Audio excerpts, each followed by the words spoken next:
गोरक्ष, मी तुझीच वाट बघत होतो. बघ, भोजन झाल्यावर मी हातही धुतले नाही. गुरुवर, तुम्हाला भाजणीचे वडे खायचे होते ना, ते मी आणले आहेत.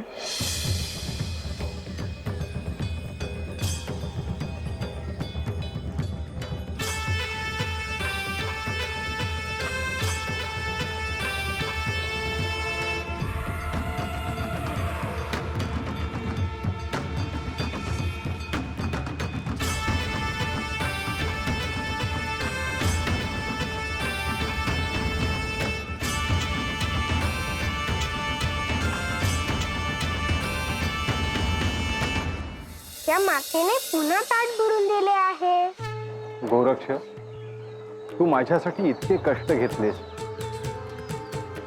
मी तुझ्यावर प्रसन्न आहे.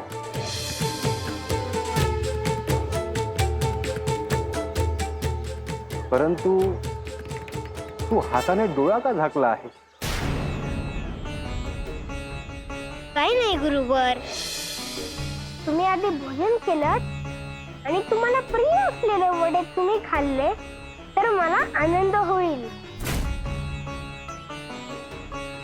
तू माझ्यापासून काहीतरी लपवतो आहेस गोरक्ष. तुम्ही आधी भोजन करा गुरुवर, नंतर मी सांगू शकेन.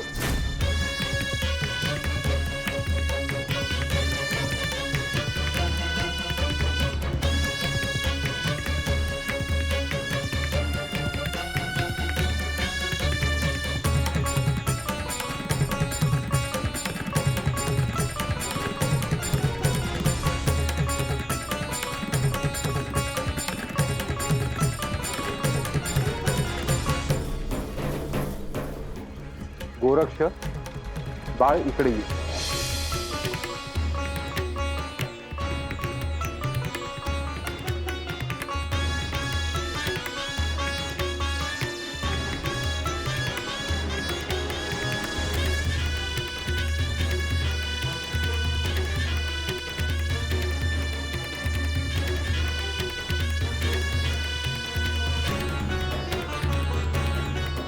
डोळ्यावरचा हात काढ.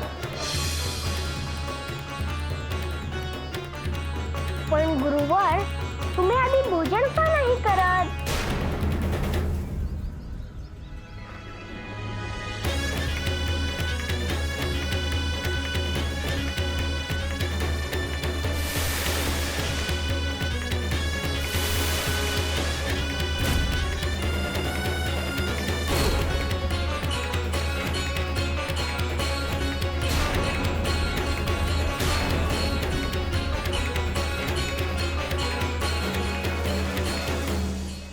गुरु शिष्यांच्या नात्यात ह्यापेक्षा अधिक दृढ विश्वास, श्रद्धा काय असू शकते?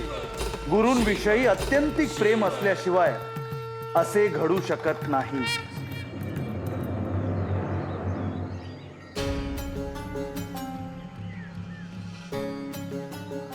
गोरक्ष, डोळ्यावर हे वस्त्र का बांधले आहेत?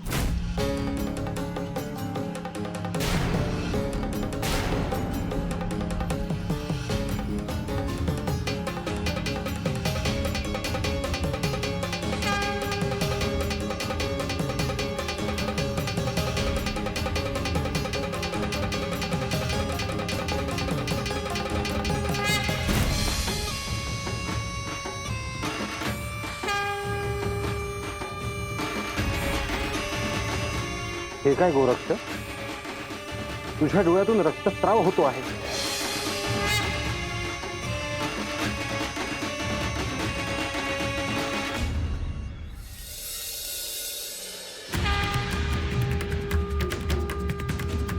गोरक्ष, आणि हे हातात काय आहे?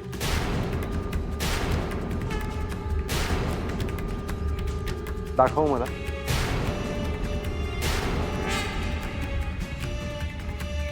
गोरक्ष, दाखव बघू.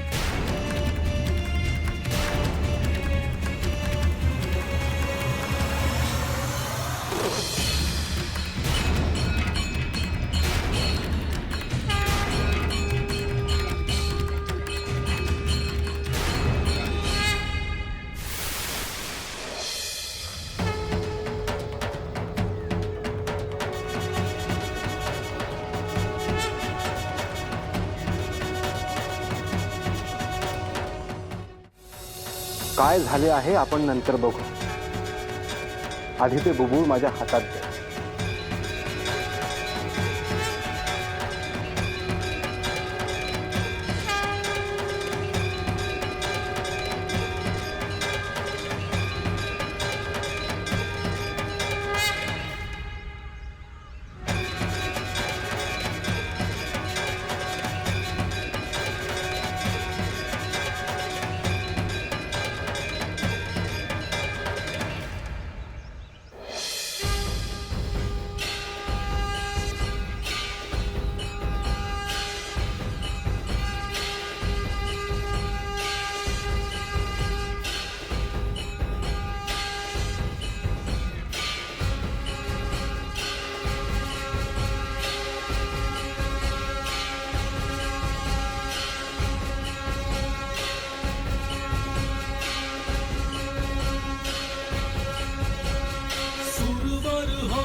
भस्मांकित शिव स्वरूप ललाटी शोभत त्रिपुंड सिद्ध योगी वितरागी धग धगते तेज कुंड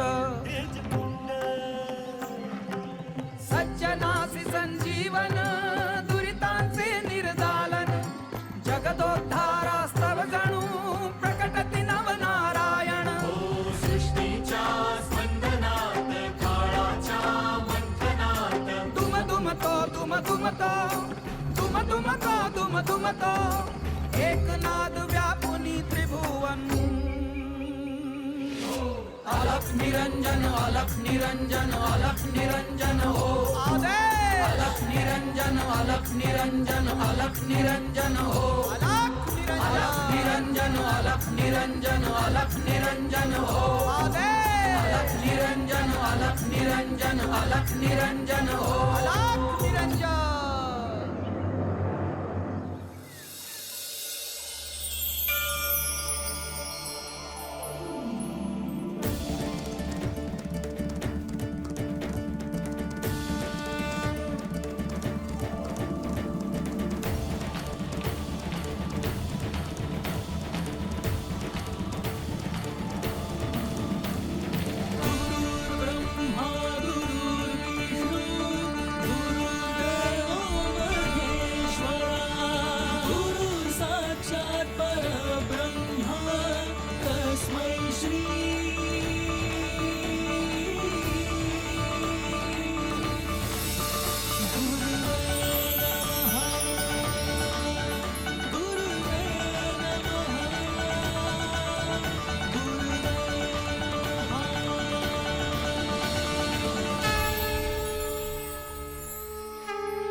पुन्हा पहिल्यासारखे दिसू लागले आहे. गोरक्ष, मी तुझी कठोर परीक्षा पाहिली आणि त्या परीक्षेत तू उत्तीर्ण झालास. परीक्षा सुरू असताना तू ज्या कष्टातून जात होता ते मला दिसत होते, परंतु गुरुपदावर असल्यामुळे मला तुझे सहाय्य करता आले नाही. तुझ्या प्रसंगातून गेला आहेस ते मी माझ्या अंतर्दृष्टीने पाहिले आहे. तुझे आपल्या गुरुविषयी इतके प्रेम, श्रद्धा, निष्ठा ही अभूतपूर्व आहे. केवळ गुरु आदेश पाळण्यासाठी तू इतका त्याग केलास, इतकी वेदना सहन केली. मी तुझ्यावर खूप प्रसन्न आहे गोरक्ष. परंतु तुझ्याकडे ज्या स्त्रीने डोळा मागितला तिने असे का केले हा मला प्रश्न आहे. हे गुरुदेव, माझी आपल्याला एक विनंती आहे. ज्या मातेने माझा डोळा मागितला त्या मातेवर न रागवता तिला क्षमा करून द्यावी. गोरक्ष, तुझ्याशी जे वाईट वागले त्यांच्याविषयी जी तुझ्या मनामध्ये करुणा आहे ते बघून मला आनंद झाला.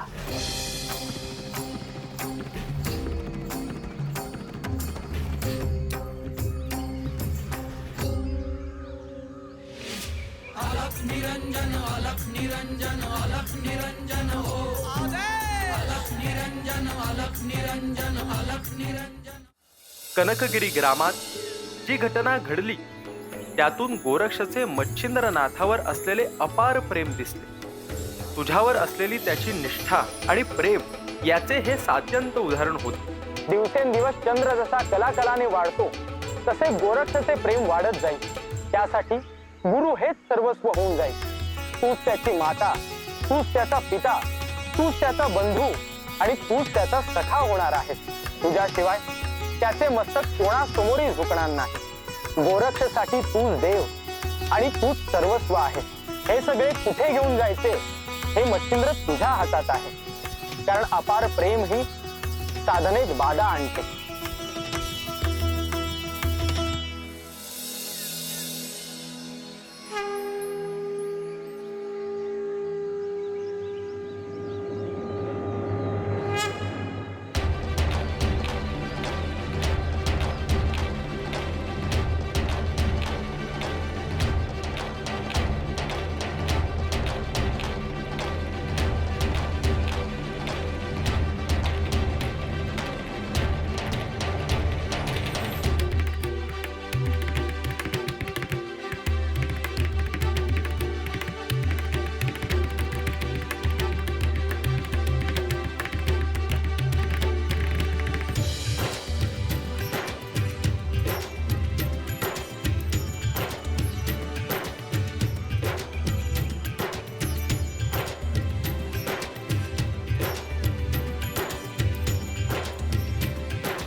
गोरक्ष, तू माझ्यासाठी सकाळपासून वणवण फिरतो आहे. मध्यान्ह होऊन गेली. तुला भूक लागली असेल. नाही गुरुवर, तुम्हाला भाजणीचे वडे मिळावे हीच माझी इच्छा होती. तर तुम्ही हे वडे आधी खावेत असं मला वाटतं. गोरक्ष, तुला असं वाटतं का की माझं मन ह्या अन्न पदार्थामध्ये अडकलं आहे? तुझी कठोर परीक्षा पाहणे मला भाग होते. मला कुठल्याही गोष्टींचा मोह नाही गोरक्ष.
गोरक्ष, आता ह्या कनकगिरी गावातून आपल्याला निघायला.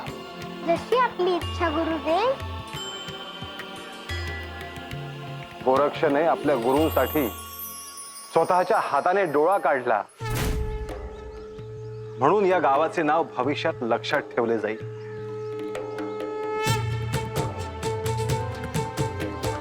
गुरुदेव, परंतु तुम्ही त्या मातेला क्षमा केली ना, जिने माझा डोळा मागितला होता. होय गोरक्ष, अन्यथा तिला माझा शाप भोगावा लागला. आणि मला खात्री आहे तिला या सगळ्याचा पश्चाताप होत असावा. गोरक्ष, भिक्षा मागण्यासाठी दारात जो कोणी येईल त्याला भिक्षान्न देणे हा धर्म समजला जावा. परमेश्वराने स्वतः प्रत्येकाला ज्याच्या त्याच्या कर्मानुसार कार्य दिले आहे. गृहस्थाश्रमात असलेल्या व्यक्तीने काया, वाचा, मन ह्यातून सेवा करावी. परमेश्वराने गृहस्थाला उमऱ्याच्या आत आणि भिक्षा मागणाऱ्याला उमऱ्याच्या बाहेर ठेवले आहे. देणारा दाता नव्हे की घेणारा याचक नव्हे. ही परमनियतीने केलेली योजना आहे. उमऱ्याच्या आत असलेल्याने गर्व करू नये, कारण जी परमनियती तुम्हाला दाता बनवू शकते तीच तुम्हाला याचकही बनवू शकते.